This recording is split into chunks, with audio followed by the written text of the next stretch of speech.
Hello, my name is Arran Russell. I manage the service team here at DeHavilland. Well, what an incredible result. After a couple of weeks where it was looking quite tense, it was looking like a hung parliament was slightly more likely than at the beginning of the campaign.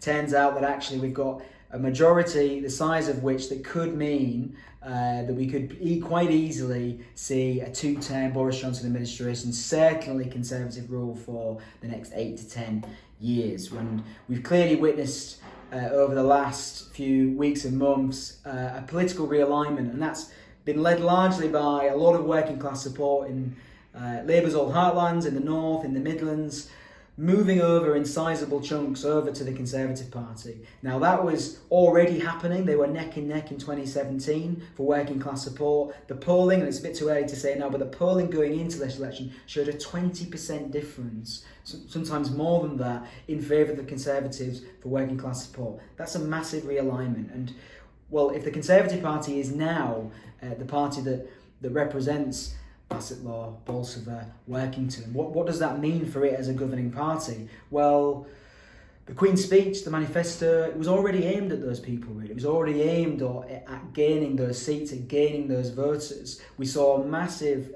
increase, for a Conservative Party anyway, in terms of their spending plans, taking public spending as a percentage of GDP up to 41 to 42%. That's against an average of around 37% over the last 2 decades. That's a big shift and much more in line with more EU averages around sort of what Holland and the Netherlands rather spends on public spending. And then of course, you've got the NHS, no longer an issue that the Conservatives were afraid to talk about, was central to the campaign, central to the Queen's Speech. And then of course, there's Brexit.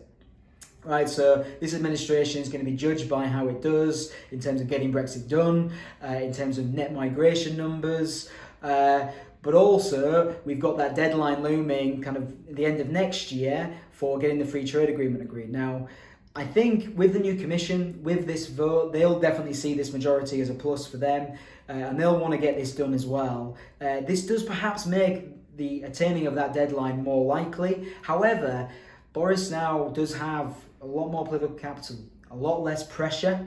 The EIG are clearly weaker. Mark Francois, we're not going to see a lot more of him, or as much as him rather, as we had done. Whether you think that's a good thing or not, but ultimately it does look like he's got a lot more space, a lot more room, so he could probably get away with a small delay. And so I think a lot of people say it doesn't necessarily mean a softer Brexit, but certainly the chances of a no deal have probably decreased with this result. So looking into the next few weeks, well, for us at DeHavilland, the priority at the moment is people points. So we're really focusing on today and getting that up to date so you can see all the MPs in their new seats, breaking it down by region, by party. And obviously for the government, probably first bit of business for over the weekend, and Monday will be a reshuffle. Now, we initially thought this might be quite a modest one. However, you can probably afford to be a little bit bolder.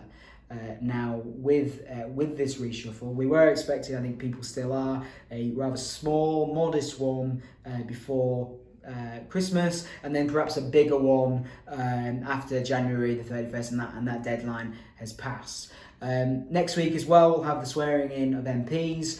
We'll be really hot in terms of making sure we've got those parliamentary email addresses that all our clients will be after to get in touch with, particularly the new MPs. Rather dull, but very, very important. And then obviously we'll have a Queen's Speech due on Thursday. Now, how different will this be? Well, I don't really think it'll be that different, but again, with this majority, you can afford probably to be a little bit bolder.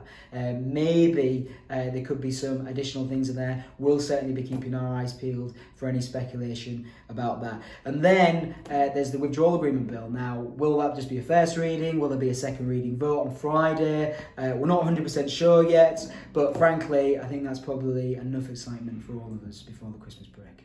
Thanks.